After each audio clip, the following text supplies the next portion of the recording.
pre Paulka. Erika Gašparová, Bleky Studli z kinovického klubu Anička Košice. To je tým, ktorý je pripravený na štarte a po nich už pôjde len posledný tým v kategórii Medium A1, Anna Žilavá s Hektorom.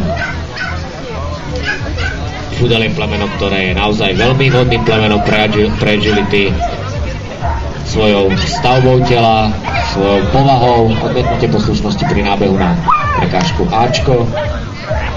Pestor je veľmi mršný, veľmi dobre sa s ním pracuje. Vrelo toto plemeno pre agilitátov odporúčam. Kto chce dať kategórii small alebo medium, Studlík je tým pravým psíkom pre agility.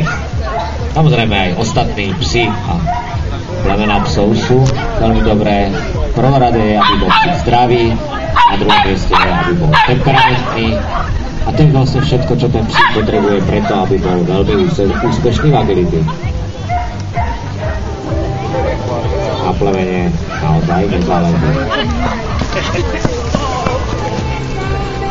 A ideme do cieľa. Posledné dve prekážky. Verdikt rozhodcu 1.